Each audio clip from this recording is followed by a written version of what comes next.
Bismillahirrahmanirrahim. Assalamualaikum warahmatullahi wabarakatuh.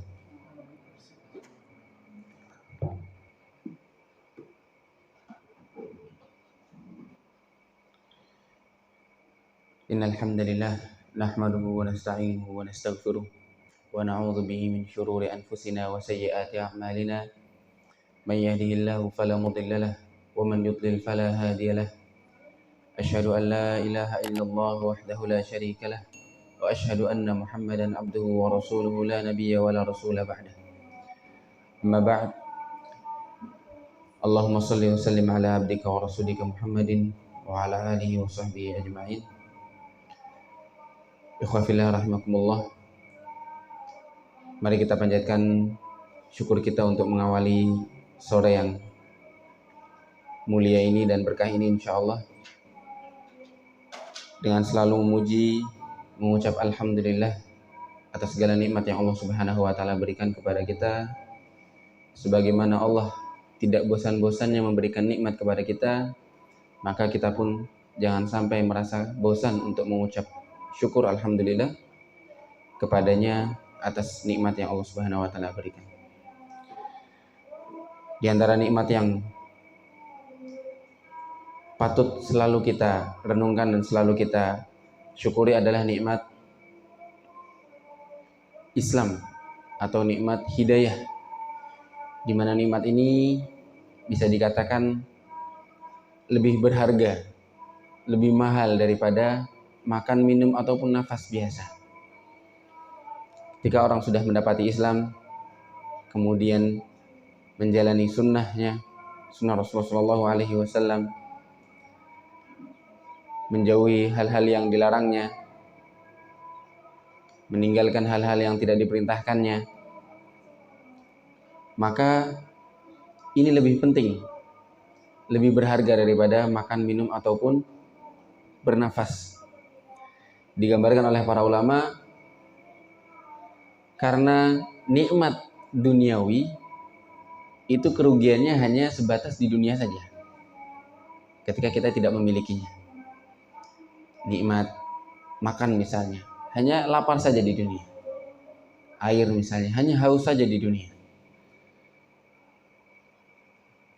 Istilahnya paling akhir ya sudah mati di dunia, selesai. Tetapi ketika orang tidak memiliki nikmat Islam, nikmat sunnah, maka kerugian yang dia dapati bukan hanya di dunia saja. Di dunia dia tersesat, di dunia dia merasa tidak terbimbing, tidak dibimbing oleh agama Islam. Di akhirat pun dia tidak ada yang menjamin keselamatannya nanti. Oleh karena itu, ikhwafillah rahimakumullah subhanahu wa ta'ala, marilah kita selalu mengucap syukur kepada Allah Subhanahu wa taala atas nikmat yang sangat agung ini. Kemudian setelah nikmat keyakinan atau nikmat iman Islam ini, nikmat yang paling penting dan patut untuk kita syukuri adalah selanjutnya nikmat al-afiyah. Nikmat al-afiyah atau kesehatan, keselamatan di dunia ini. Ketika badan kita merasa tidak ada sakit yang kita rasa, semuanya lancar, urusan bisa kita kerjakan apapun, berkumpul, mengikuti kajian, bersilaturahim, membantu orang tua, bekerja, mencari nafkah, membantu keluarga dan lain sebagainya, itu karena kesehatan yang kita punya, maka patut kita syukuri. Dua nikmat inilah yang disebutkan oleh Rasulullah SAW setelah nikmat yakin atau keimanan, keislaman, kemudian al-afiyah, keselamatan, baik keselamatan kesehatan dalam badan kita, tubuh kita, ataupun keselamatan dalam hal yang lainnya. Kemudian yang kedua, tak lupa kita panjatkan salawat kita kepada Nabi kita Nabi Muhammad SAW beserta keluarga beliau, sahabat-sahabat beliau, dan juga keluarga beliau, umat muslim seperti kita yang selalu mengikuti jejak beliau, insya Allah sampai hari akhir nanti, sehingga nanti Allah Subhanahu wa taala berikan syafaat kepada kita.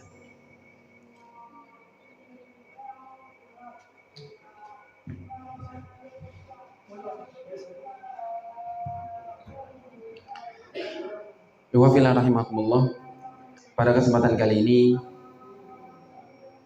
sebagaimana tema yang sudah diberikan oleh panitia,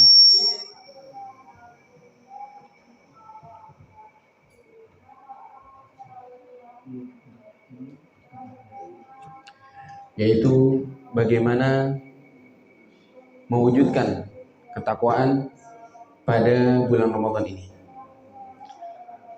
Namun sebelum itu, marilah kita renungi satu hadis dari Rasulullah SAW akan fadilah mencari ilmu. Selain kita rasakan, kita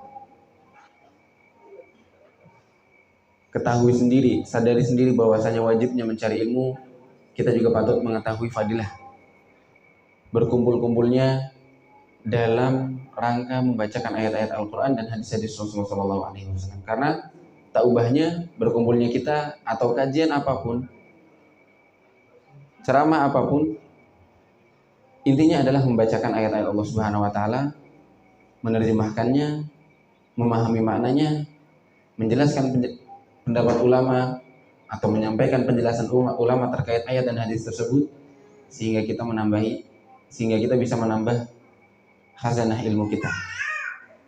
Rasulullah SAW bersabda, "Majtama'a qaumun fi baitin min buyutillah yatluna kitaballah wa yatadarasunahu bainahum." Tidaklah berkumpul suatu kaum di antara rumah-rumah Allah Subhanahu wa taala. Di salah satu rumah di antara rumah-rumah Allah Subhanahu wa taala, yatluna kitaballah, membacakan ayat-ayat Allah Subhanahu wa taala. Wa yatadarasunahu bainahum, kemudian mempelajarinya.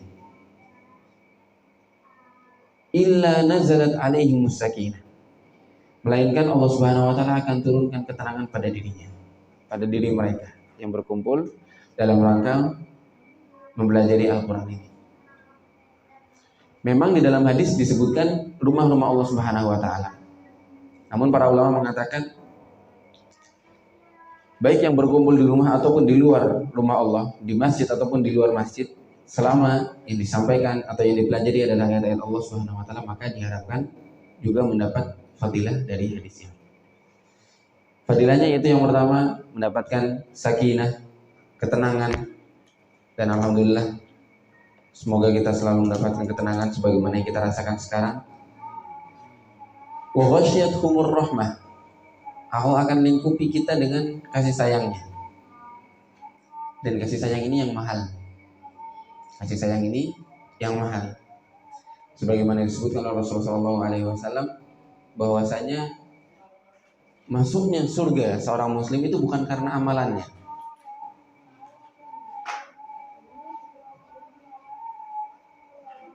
Ketika Nabi SAW mengatakan ini kepada sahabatnya, sahabat-sahabat bertanya, apakah engkau juga wahai Rasulullah? Wala anta ya Rasulullah, apakah engkau juga masuk surga bukan karena amalanmu? Iya, kata Rasulullah, saya pun ketika Allah Subhanahu wa taala masukkan saya ke dalam surga itu bukan karena amalanku, melainkan apabila seorang muslim ditutupkan usianya dengan penutup rahmat Allah Subhanahu wa taala. Ketika seorang meninggal dan dia mendapati rahmat dari Allah Subhanahu wa taala, maka rahmat itulah yang mengantarkan dia ke dalam surga, bukan karena amalannya. Namun memang untuk bisa mendapatkan rahmat Allah Subhanahu wa taala ini diantaranya adalah dengan memperbanyak amal soleh. Namun bukan amal itu semata yang membuat kita masuk surga. Banyaknya amal kita tidak menjamin kita masuk surga, karena kita tidak tahu amalan mana yang akan diterima oleh Allah Subhanahu wa taala. Tetapi ketika Allah Subhanahu wa taala sudah menetapkan rahmatnya bagi seorang hamba, niscaya dia akan selamat baik di dunia maupun di akhirat. Ini pun yang dijanjikan bagi mereka yang mempelajari ayat-ayat Allah Subhanahu wa taala, mempelajari agamanya, berkumpul, saling mengingatkan pada kebaikan, maka Allah Subhanahu wa taala akan berikan rahmat kepada mereka. Kemudian yang terakhir, wa dzakarahumullahu fi man indah. Yang terakhir, Allah Subhanahu wa taala janjikan akan disebut nama-nama kita di makhluknya di langit sana. Dan ini adalah keutamaan yang sangat istimewa sekali ketika Allah Subhanahu wa taala mencintai seseorang, maka Allah Subhanahu wa taala akan menyebutkan namanya. Kemudian Allah akan memerintahkan para malaikat untuk mencintai. Dan kalau sudah dicintai Allah Subhanahu wa taala, maka insya Allah Allah Subhanahu wa taala mudahkan seluruh urusan, baik urusan dunia maupun urusan akhirat. Ikhwan fillah rahimakumullah subhanahu wa taala, hadis ini atau keutamaan ini semoga bisa menambah motivasi kita, menambah semangat kita untuk terus belajar ilmu agama. Tak lupa untuk juga memperbaiki niat, selalu memperbaiki niat, karena niat inilah yang menjadi tolak ukur diterimanya amalan kita atau tidak. Makanya ikhwafillah rahimakumullah subhanahu wa ta'ala, di setiap amal apapun, baik yang kecil maupun yang besar, baik yang seperti ini ataupun amalan-amalan yang lainnya, selalu kita koreksi, murojaah lagi niatnya, perbaiki. Untuk apa kita berkumpul, untuk apa kita berjalan jauh dengan kendaraan kita jauh-jauh mengumpul, untuk apa? Apakah untuk hal-hal dunia yang hina ini atau untuk Allah Subhanahu wa taala? Apakah benar menjalankan perintah Allah? Apakah benar karena takut akan sisanya? Apakah benar karena ingin mengharap pahala dari Allah Subhanahu wa taala? Apakah benar kita ingin menambah ilmu kita, mengangkat kebodohan dari kita? Inilah niat-niat yang benar. Kemudian kita masuk pada pembahasan utama, yaitu bagaimana kita wujudkan ketakwaan dalam bulan Ramadan ini. Ini semua berawal dari ayat Allah Subhanahu wa taala dalam surat Al-Baqarah juz yang kedua ya. Ketika Allah Subhanahu wa taala berfirman, a'udzubillahi minasyaitonirrajim, ya ayyuhalladzina amanu taqullaha haqqa tuqatih, ya ayyuhalladzina amanu kutiba alaikumusshiyam kama kutiba alal ladzina min qablikum la'allakum tattaqun. Hai orang-orang yang beriman, dalam surat Al-Baqarah ayat 183, diwajibkan kepada kalian puasa sebagaimana diwajibkan atas umat-umat sebelum kalian, la'allakum tattaqun, supaya kalian bertakwa. Inilah hikmah atau tujuan utama disyariatkannya puasa di bulan Ramadan. Karena bagi kita seorang muslim tidak ada puasa yang wajib ya, secara asal ya. Pada asalnya tidak ada puasa yang wajib kecuali satu, yaitu puasa bulan Ramadan, 1 bulan penuh. Walaupun ada puasa-puasa wajib lainnya yang wajib karena suatu sebab, diantaranya adalah misal melanggar aturan saat haji atau saat puasa. Ada yang hukumannya bisa memilih, diantaranya adalah puasa 3 hari, puasa 7 hari di rumah, 3 hari di tempat haji, atau puasa nazar misalnya, mewajibkan atas diri sendiri puasa yang asalnya tidak wajib, namun karena dia bernazar maka puasanya menjadi wajib. Selain itu, puasa yang pada asalnya wajib hanya satu, yaitu puasa Ramadan. Hikmahnya adalah la'allakum tattaqun, agar kalian bisa mendapatkan nilai ketakwaan, menjadi orang-orang yang bertakwa. Orang yang kritis, maka dia tidak mau berhenti di sini. Dia tidak mau berhenti di sini. Tidak mau berhenti hanya paham, oh puasa tujuannya untuk bertakwa, agar kita tahu. Tidak, melainkan apa? Dia akan bertanya lagi, lalu bagaimana cara mewujudkan takwa ini? Bagaimana cara bisa mendapatkan derajat takwa ini di bulan Ramadan? Apakah semua orang, pertanyaannya, apakah semua orang yang berpuasa di bulan Ramadan mendapatkan derajat takwa? Jawabannya jelas tidak. Kenapa? Karena Rasulullah SAW bersabda, rubba qa'imin hawluhu min qiyamihi sahar. Barangkali, mungkin saja orang yang bangun malam di bulan Ramadan, pahala ganjarannya hanya rasa susah-susah begadang saja. Wa rubba sha'imin hawluhu min siyamil ju'u wal 'atash. Dan bisa saja orang yang berpuasa di bulan Ramadan, yang dia dapatkan hanyalah lapar dan haus saja. Ternyata ada di bulan Ramadan ini, dia puasanya sama seperti kita, dia sholatnya sama seperti kita, puasanya sama dari subuh sampai maghrib, puasanya sama, tidak makan, tidak minum, tapi dia tidak mendapatkan pahala sebagaimana yang diharapkan. Yang dia dapatkan hanyalah lapar dan dahaga saja. Nah, dari hadis ini kita sadar, jangan sampai puasa kita hanya sebatas lapar dan haus saja. Harus kita usahakan wujudkan tujuan utama dari puasa ini, yaitu ketakwaan kepada Allah Subhanahu wa taala. Sebisa mungkin kita wujudkan ketakwaan. Rahimakumullah. Sekarang setelah kita tahu, dimulai dari pertanyaan tadi, apakah semua orang yang berpuasa di bulan Ramadan akan mendapatkan ketakwaan? Jawabannya jelas tidak. Sekarang bagaimana cara mendapatkan ketakwaan itu di bulan Ramadan? Sehingga puasa ini tidak hanya kita rasakan lapar dan haus saja. Sehingga sholat malam kita di setiap malamnya, tarawih kita, tidak hanya kita rasakan begadangnya saja, tidak. Tetapi benar-benar ada yang berpengaruh pada diri kita. Benar-benar ada yang membekas pada hati kita. Kekhusyuannya, ketakwaannya, imannya yang bertambah. Para ulama di sini menyebutkan beberapa cara untuk bisa mewujudkan ketakwaan di bulan Ramadan. Yang pertama adalah al-isti'dad li Ramadan. Harus bersiap-siap menyambut Ramadan. Mungkin ini sudah terlewat ya, untuk bersiap-siap di bulan Ramadan, namun jelas tidak ada salahnya kita sampaikan, karena tidak ada kata terlambat untuk bersiap-siap Ramadan. Walaupun Ramadan sudah lewat 7 atau 8 hari, kita masih bisa mempersiapkannya lagi.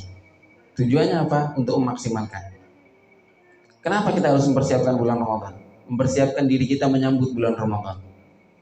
Karena memang itulah yang ternyata dilakukan oleh Rasulullah SAW ketika beliau bersama para sahabat-sahabatnya.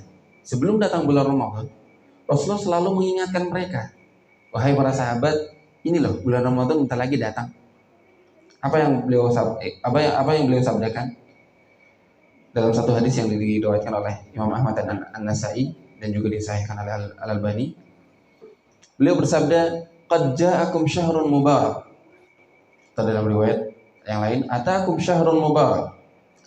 Telah datang menemui kalian bulan yang penuh dengan berkah, yaitu bulan Ramadan. Dari kata Nabi SAW ketika menyampaikan kepada para sahabatnya, mengingatkan kepada mereka, disinilah kita pahami bahwasanya ternyata bulan Ramadan itu perlu adanya persiapan.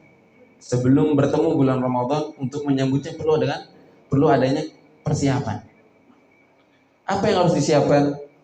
Mental, diri kita, kesiapan kita untuk berperang, berjibaku, berusaha, berjuang dalam ketaatan. Karena kalau tidak disiapkan, maka jelas berarti kita menganggap bulan Ramadan ini bulan yang biasa-biasa saja. Dan jelas itu salah. Mereka, para salafus soleh, tidak menganggap bulan Ramadan sama seperti bulan-bulan yang lain. Bulan Ramadan adalah penghulunya para bulan. Kalau kita tahu dalam satu hari itu ada waktu yang paling prime time atau paling mulia, yaitu pada sepertiga malam terakhir. Pada satu minggu ada hari yang paling mulia, yaitu hari apa? Hari Jumat. Pada satu bulan ada juga hari yang mulia, yaitu 3 hari pertengahan misalnya. yang disunahkan berpuasa di dalam. Dalam 1 tahun 12 bulan ada 1 bulan yang paling mulia, yaitu bulan Ramadan. Dan Allah Subhanahu wa taala syariatkan waktu-waktu mulia ini, waktu-waktu yang istimewa ini bukan tidak ada gunanya. Jelas tujuannya agar kita memanfaatkan waktu-waktu yang mulia ini. Dan ini ada hikmahnya. Wafilah rahimakumullah, kalau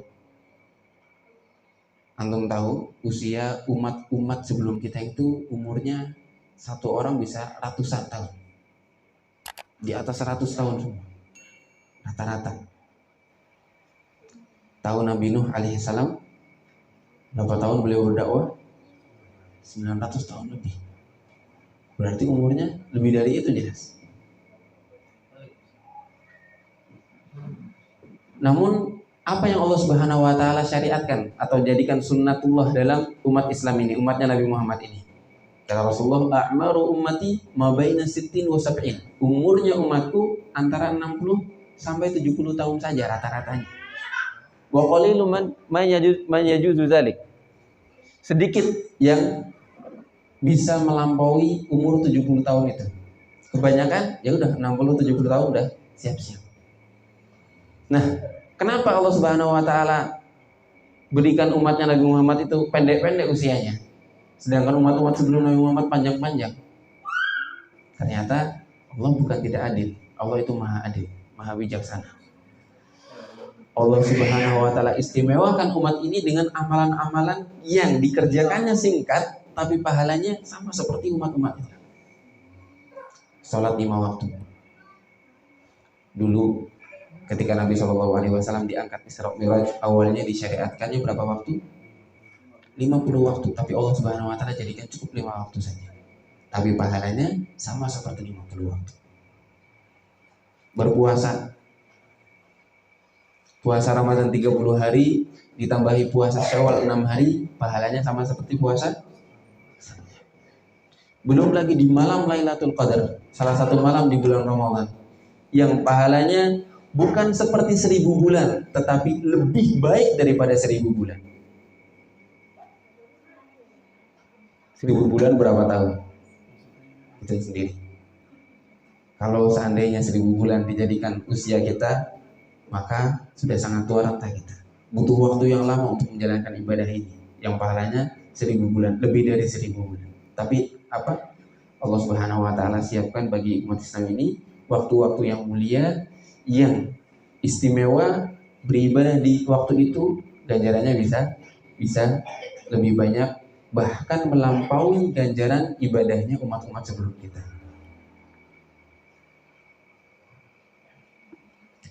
Nah, kita kembali lagi ke hadis Nabi SAW tadi. Beliau berkata, "Qad ja'akum syahrul mubarak." Di sini Rasulullah SAW mengingatkan kepada para sahabatnya bahwasanya akan datang bulan yang mulia. Artinya, di sini Rasulullah ingin para sahabatnya mempersiapkan diri mereka, mental mereka. Kencangkan sabuk, perbanyak ibadah. Para ulama zaman dahulu ketika bulan Ramadan, mereka banyak kegiatan-kegiatan normal mereka atau rutinitas harian mereka cancel semua jadwalnya di bulan Ramadan, dijadikan kosong khusus untuk mengisi bulan Ramadan dengan ibadah, puasa, qiyam, sholat, baca Al-Quran, berzikir dan lain sebagainya. Khusus bulan Ramadan. Inilah yang dimaksud mempersiapkan diri menghadapi bulan Ramadan. Nah, ikhwafillah rahimakumullah, kita sudah terlewat berapa hari? 8 hari berpuasa. Tidak ada kata terlambat. Jangan sampai hari-hari yang tersisa ini sama seperti hari-hari yang sebelumnya. Diusahakan lebih baik, lebih banyak, dan lebih maksimal ibadahnya. Ini cara yang pertama, yaitu al-isti'dad li syahri Ramadan, mempersiapkan diri menyambut bulan Ramadan. Yang kedua, istihdar thawabis siyam, menghadirkan, menyadarkan diri akan besarnya besarnya pahala puasa bulan Ramadan. Karena normalnya ketika orang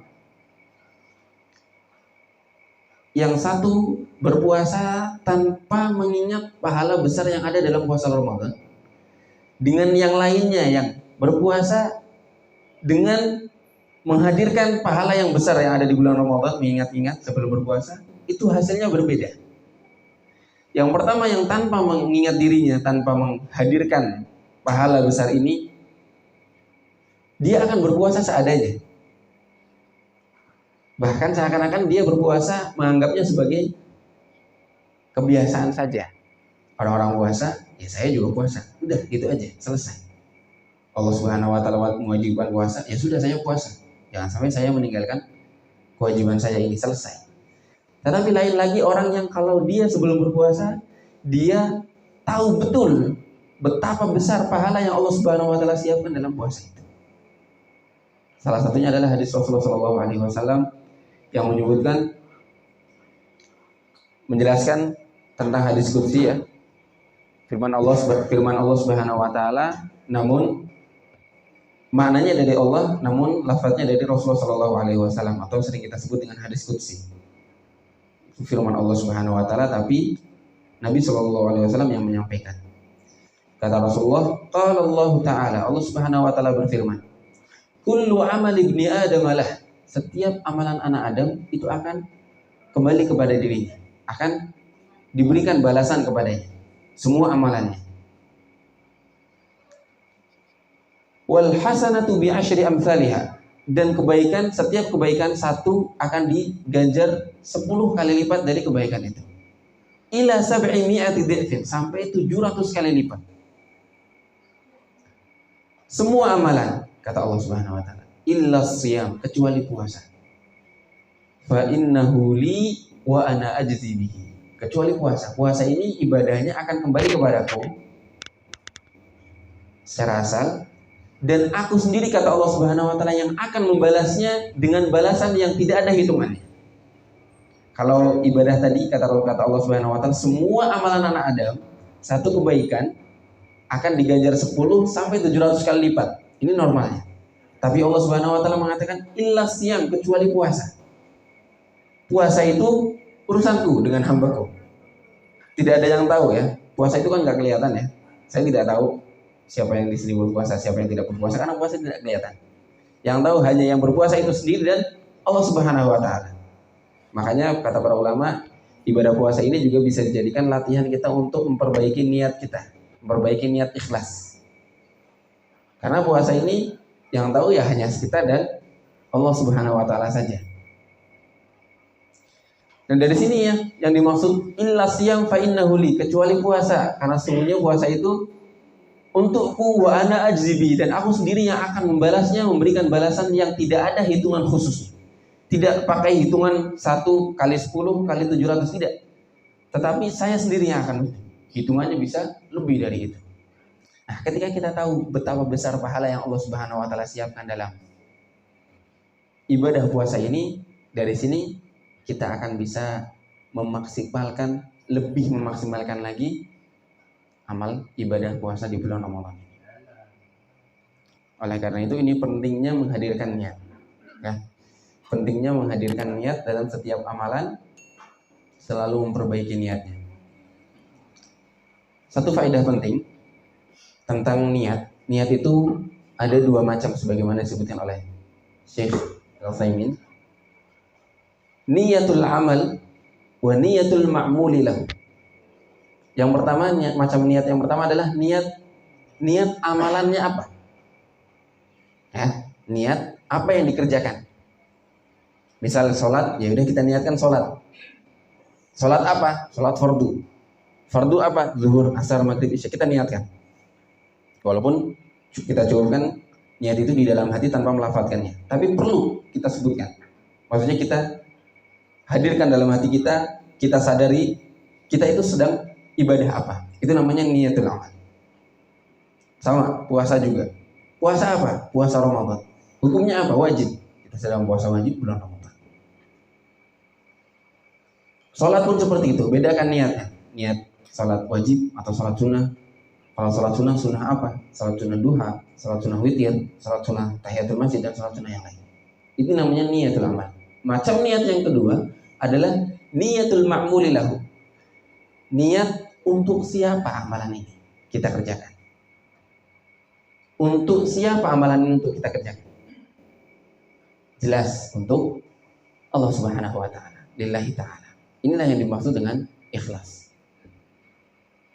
Jadi selain kita harus meniatkan amalannya itu apa, yang kedua adalah kita harus hadirkan amalan ini untuk siapa.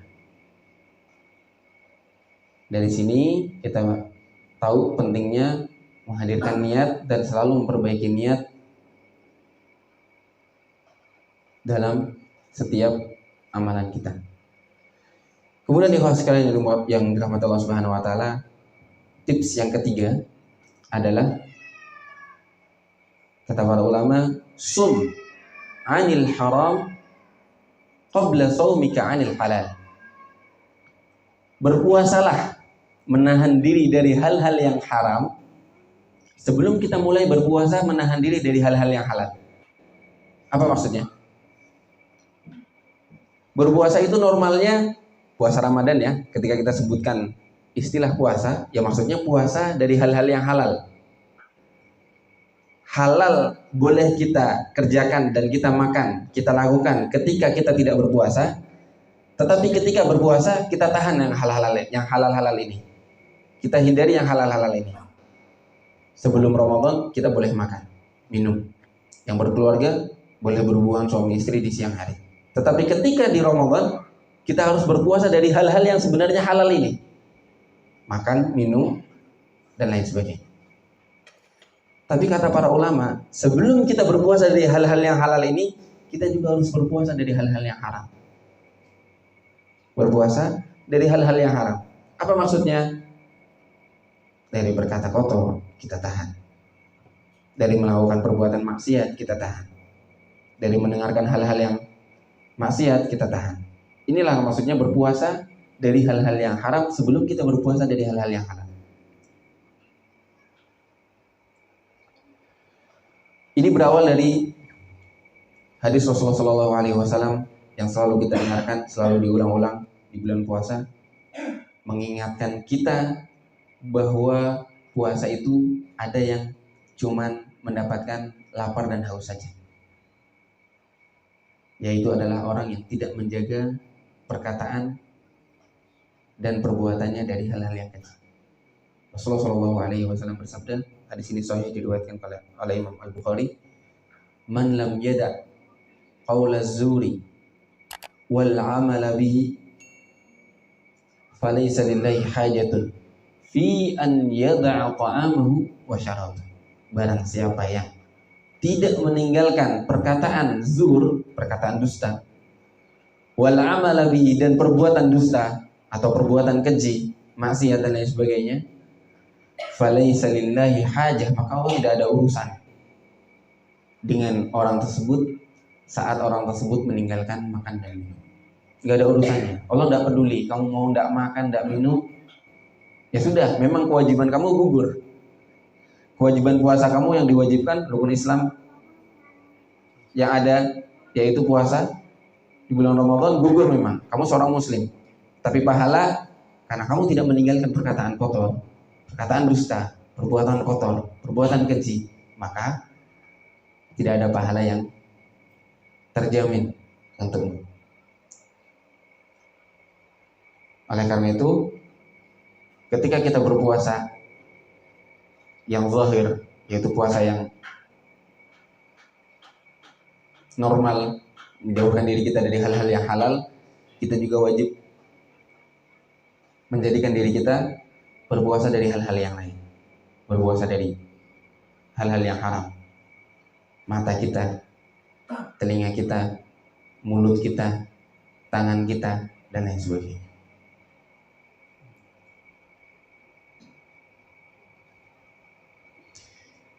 Sudah kita sebutkan tadi 3. Yang pertama, ada yang bisa menyebutkan?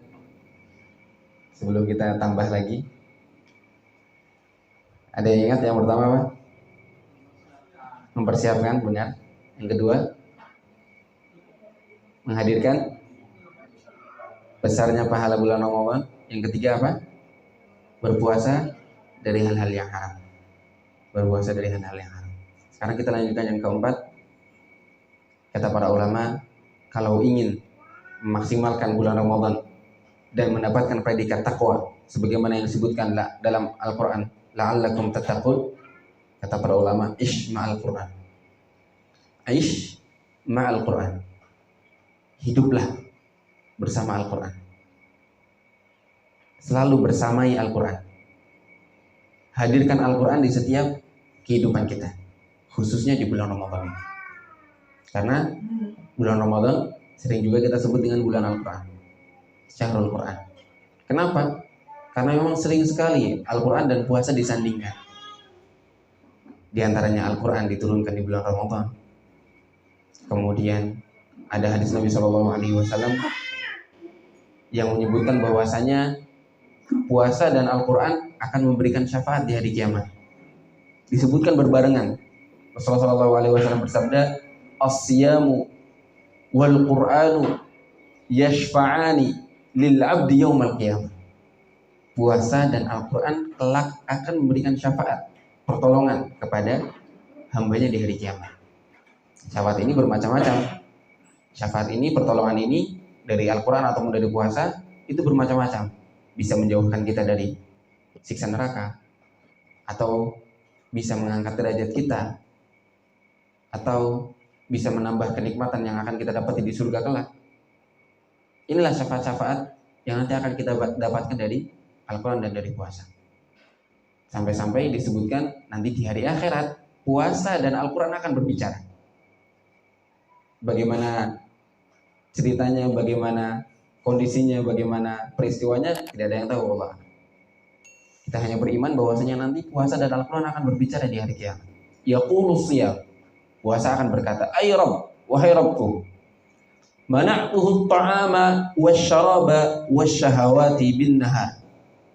Aku menghalanginya, orang yang berpuasa ya, puasa ini akan mengatakan, wahai Allah, aku telah menghalangi orang yang berpuasa makan, minum, dan juga syahwat di siang hari. Fasyafi'ni fi, maka jadikanlah aku syafaat baginya.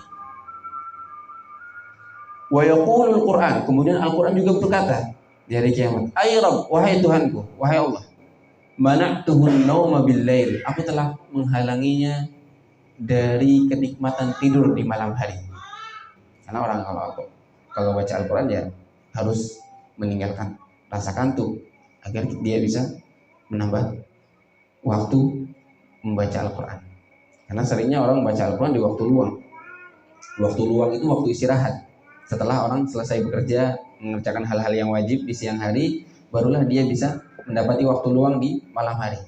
Di malam hari ketika dia luang, ya jelas kalau paginya atau siangnya dia sudah letih bekerja, malamnya pasti akan ngantuk, capek istirahat. Tapi ketika dia ingin membaca Al-Quran, dia harus meninggalkan dulu, menahan dulu rasa kantuk ini, meninggalkan dulu kenikmatan istirahat ini. Maka ketika dia di malam hari mau meninggalkan hal-hal ini untuk Al-Quran, maka di hari kiamat kelak Al-Quran akan membalasnya. Al-Quran akan membelanya di hari kiamat. Wahai Allah, aku telah menghalanginya dari tidur di malam hari. Fasyafi'ni fih, maka jadikanlah aku menjadi syafaat baginya. Fayashfa'ah, maka keduanya Al-Quran dan puasa ini akan memberikan syafaat kepada ahlinya. Ikhwan sekalian rahimahullah subhanahu wa ta'ala, kondisi para salaf ketika bulan Ramadan bersama Al-Quran itu sebuah, kalau kita dengarkan ceritanya saja itu sebuah keajaiban. Banyak sekali hal-hal yang mungkin kita memang bisa seperti itu. Dan kalau memang sudah diceritakan oleh para ulama, ya berarti benar. Mereka bisa. Kita sebutkan beberapa. Kana Qatadah yakhtimul Qur'ana fi sab'i layalin marrah. Qatadah itu, ya, kalau tidak salah beliau adalah seorang tabi'in. Ya kalau tidak salah beliau adalah seorang tabi'in. Dikatakan bahwasanya kana Qatadah yakhtimul Qur'ana fi sab'i layalin marratan wahid. Qatadah itu menghatamkan Al-Quran dalam 7 malam 1 kali. Ya, 7 malam menghatamkan Al-Quran. Fa idza jaa Ramadan khatama kulla 3 marrah. Ketika masuk Ramadan, gaspol, kencangkan sabuk, 3 hari khatam. Fa idza jaa al-ashru khatama fi kulli lailatin marrah. Ketika masuk 10 hari terakhir, dia jadi khatamkan satu malam satu kali, satu hari satu kali. Inilah kenapa mereka disebut sebaik-baik generasi. Ya wafillah rahimakumullah. Kata Nabi SAW, khairun nasi qarni, tsumma alladziina yalunahum, tsumma alladziina yalunahum. Sebaik-baik generasi adalah sahabat, generasiku yaitu para sahabat. Kemudian yang setelahnya yaitu tabi'in, kemudian yang setelahnya yaitu tabi'ut tabi'in. Itu karena mereka memang dahsyat sekali dalam ibadah, dalam ilmu mereka, dalam perjuangan mereka, kehidupan mereka bersama Al-Quran, kehidupan mereka bersama hadis, sunnah dan lain sebagainya. Imam Asy-Syafi'i, imam yang sangat terkenal, salah satu imam di antara 4 imam mazhab. Yakhtimul Qur'ana fi Ramadhan 60 khatmatan fil yawm. Disebutkan, diceritakan bahwasanya Imam Syafi'i mengkhatamkan Al-Quran dalam Ramadan satu hari 60 kali khatam.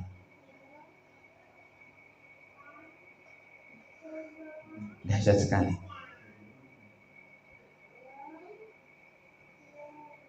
Berarti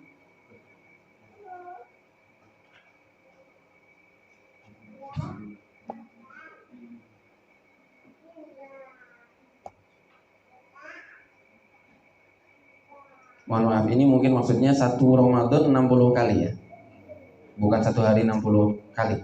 Mungkin maksudnya wallahu alam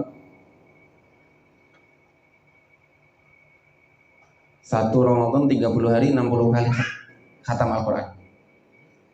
Fil yawmi yakhtimu khutbatain. Dalam satu hari dia menghatamkan 2 kali. Siang 1 kali khataman, malam 1 kali khataman.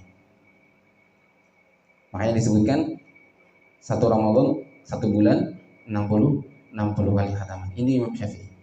Belum lagi, kana Sufyan Ats-Tsauri idza dakhala Ramadan taraka jami'al ibadah. Sufyan Ats-Tsauri, salah satu ahli hadis, beliau meninggalkan semua amalan ibadah di bulan Ramadan.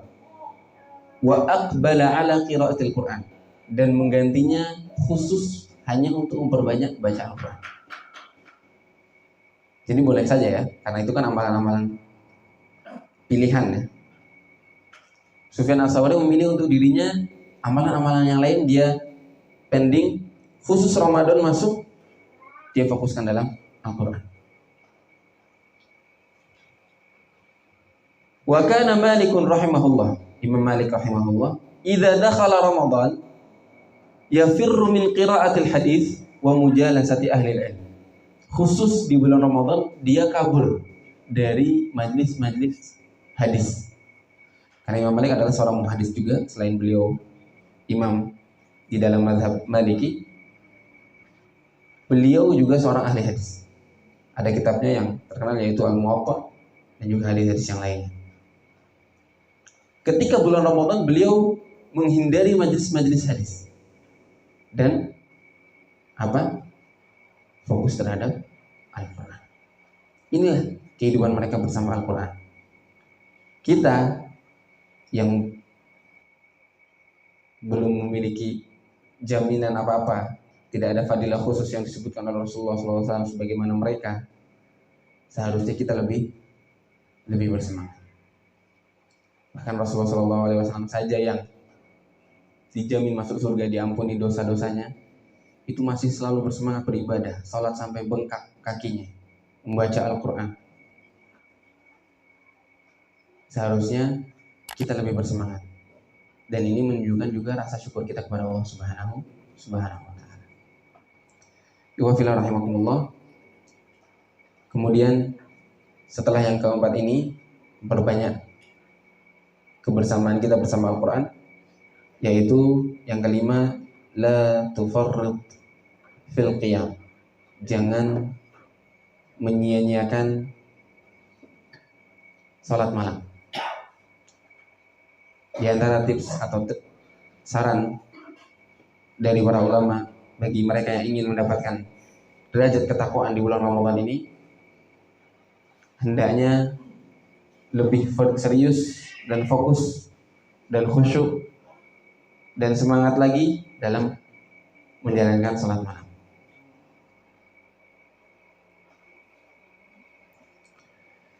Disebutkan dalam sebuah hadis,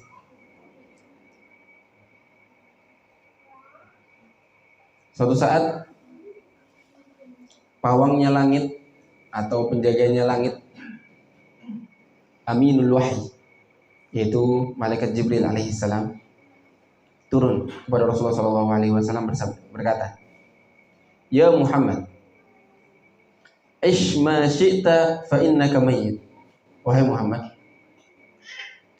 jalani hidup ini semaumu, karena sesungguhnya kamu akan mati suatu saat nanti. Wa ahbib man syi'ta fa innaka mufariquh.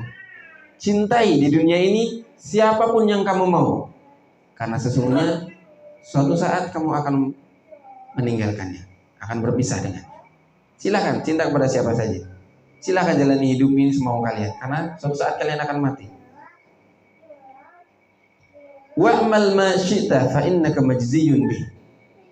Beramallah sebanyak yang kamu mampu, fa innaka majziyun bihi, karena sesungguhnya engkau pasti akan dibalas dengan amalan itu. Wa'lam anna syarafal mu'min qiyamu bil-lail. Kemuliaan seorang mukmin, ketahuilah seorang mukmin akan mendapatkan kemuliaan ketika dia menjaga qiyam lailnya, menjaga salat malam. Bahkan disebutkan dalam Al-Qur'an apa? Maqamam mahmuda, akan mendapatkan derajat makam yang terpuji.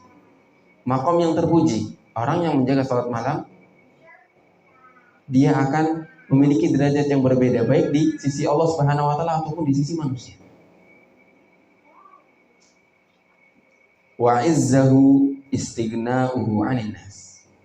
Dan kemuliaannya ada pada rasa cukupnya dia, rasa tidak butuhnya dia terhadap manusia. Ini kelengkapan hadis. Oleh karena itu, ikhwafillah rahimakumullah, patutnya kita menjaga salat malam di bulan Ramadan. Minimalnya melaksanakan salat tarawih di awal malam bersama ini. Lebih bagus lagi sebelum sahur tambah lagi salat. Karena salat malam tidak ada batasannya. Salat malam tidak ada batasannya. Batasannya hanya witir. Witir pun tidak ada batasannya. Minimalnya 1 kali. Semampu kita. Ketika kita mampu menambah dari sholat yang kita laksanakan bersama imam di masjid-masjid, maka kita tambahkan di rumah-rumah kita. Insya Allah dengan itu kita akan mendapatkan kemaksimalan takwa di dalam bulan Ramadan ini. Iwafillah rahimakumullah. Kemudian yang keempat, yang keenam, tadi yang satu bersiap menyambut Ramadan, yang kedua menghadirkan besarnya pahala di bulan Ramadan, yang ketiga berpuasa dari hal-hal yang haram, yang keempat membaca Al-Quran, hidup bersama Al-Quran, kemudian yang kelima tadi qiyamul lail, yang keenam aksir minas shadaqati fi Ramadan, memperbanyak sedekah di bulan Ramadan. Disebutkan oleh Ibnu Abbas radhiyallahu taala anhuma, beliau berkata, kana Rasulullah sallallahu alaihi wasallam ajwadan nas. Rasulullah sallallahu alaihi wasallam adalah orang yang paling derma. Wa kana ajwadu ma yakun fi Ramadan. Hina yalqahu Jibril. Dan sederma-dermanya Rasulullah, beliau paling derma ketika berada di bulan Ramadan. Paling baik, paling banyak ngasihnya adalah di bulan Ramadan. Oleh karena itu patut kita memanfaatkan bulan Ramadan ini dengan berbanyak sedekah, sebisa kita, semampu kita. Dan ingat, sedekah itu tidak dilihat nominalnya, ya, sedekah tidak dilihat nominalnya, tidak dijadikan patokan ukuran banyak atau sedikitnya sedekah itu. Karena sedekah yang sedikit bisa mengalahkan sedekah yang banyak, tergantung keadaannya. Sebutkan oleh Rasulullah SAW, sedekah 1 dinar itu bisa mengalahkan 1 juta dinar. Kok bisa? Para sahabat bingung. Kok bisa sedekah 1 dinar bisa mengalahkan pahala sedekah orang yang bisa sedekah 1 juta dinar? Kata Rasulullah, orang yang bersedekah 1 dinar ini karena dia hanya punya 2 dinar saja. Dia hanya punya 2 dinar saja, namun dia mau rela menyedekahkan setengah dari hartanya dia, yaitu 1 dinar. Tetapi orang yang sedekah 1 juta dinar tadi, itu tidak ada apa-apanya dengan harta yang dia miliki. Dia punya miliaran dinar. 1 juta hanya seberapa? Tidak sebanding dengan harta yang Allah Subhanahu wa taala berikan kepadanya. Oleh karena itu, sekali lagi saya sampaikan bahwa jangan terpatok atau terfokus pada nominalnya, tetapi pada niat ikhlas kita, niat tulus kita dalam bersedekah. Kemudian di bulan Ramadan ini khususnya banyak sekali ya pintu-pintu bersedekah. Di antaranya adalah memberikan iftar kepada orang yang berpuasa. Dan ini pahala yang sangat istimewa sekali. Kata Rasulullah SAW, "Man fattara sha'iman kana lahu mithla ajrihi ghaira annahu la yanqusu min ajri sha'imi syai'an." Barang siapa yang memberikan buka puasa kepada seorang yang sedang berpuasa, maka dia akan mendapatkan pahala yang sama seperti orang yang berpuasa tadi, tanpa mengurangi pahala dari orang yang berpuasa tadi sedikit pun. Yang berpuasa mendapatkan pahalanya, yang memberikan buka puasa pun akan mendapatkan pahala puasa itu lengkap, tanpa mengurangi pahala dari orang yang berpuasa. Ya rahimahullah. Inilah 6 hal yang patut kita ingat-ingat di bulan Ramadan ini. Semoga bisa kita amalkan, semoga bisa kita praktekkan, agar kita bisa mendapatkan sekali lagi derajat ketakwaan yang Allah Subhanahu wa taala janjikan dalam surat Al-Baqarah ayat yang ke-183, "Ya ayyuhalladzina amanu kutiba 'alaikumus shiyam kama kutiba 'alal ladzina min qablikum la'allakum tattaqun." Hai orang-orang yang beriman, diwajibkan kepada kalian berpuasa sebagaimana diwajibkan atas umat-umat sebelum kalian, la'allakum tattaqun, agar kalian bertakwa. Semoga Allah Subhanahu wa taala jadikan kita termasuk hambanya yang dapat memaksimalkan bulan Ramadan yang mulia ini, karena sekali lagi Ramadan ini bukan bulan yang biasa.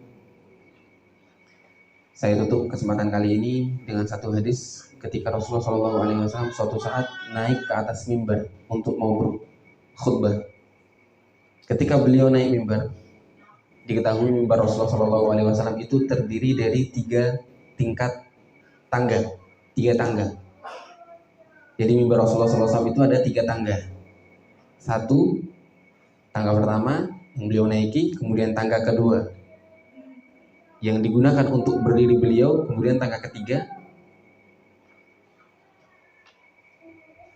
Ketika Rasulullah SAW suatu saat ingin berkhutbah, di tangga pertama naik, beliau langsung mengucapkan amin. Naik ke tangga kedua, langsung mengucapkan amin. Naik tangga ketiga, beliau mengucapkan amin lagi 3 kali. Para sahabat bingung. "Wahai Rasulullah, kami mendengar engkau mengucapkan amin 3 kali. Rasulullah SAW menjawab, "Ketika aku naik tangga pertama, Jibril mendatangi kemudian berdoa, raghima anfu 'abdin dakhala 'alaihi Ramadan falam yughfarlah." Celakalah seorang hamba yang datang masuk ke dalam bulan Ramadan, bertemu dengan bulan Ramadan, kemudian berlalu bulan Ramadan ini, tapi dia belum diampuni. Maka Rasulullah SAW mengatakan amin. Tangga kedua, malaikat Jibril berdoa, raghima anfu 'abdin adraka abawaihi aw ahadahuma falam yudkhilahul jannah. Celakalah seseorang yang masih sempat mendapati kedua orang tuanya hidup atau salah satu di antaranya, namun mereka tidak bisa menjadikannya pintu surga.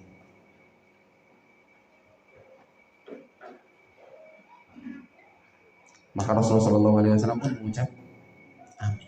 Kemudian yang ketiga adalah celaka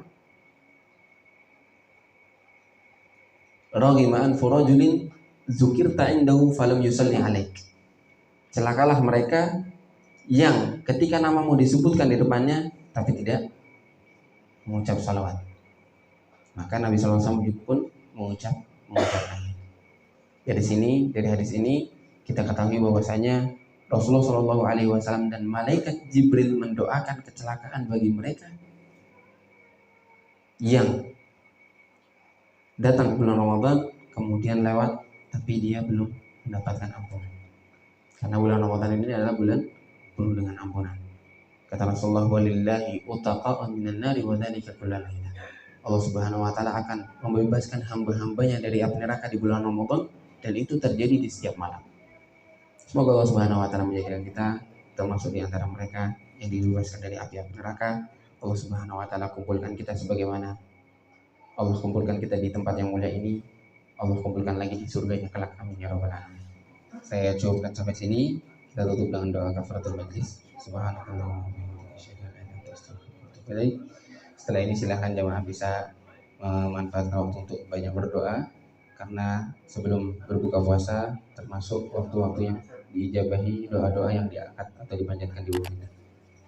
Sallallahu alaihi wa sallam. Assalamualaikum warahmatullahi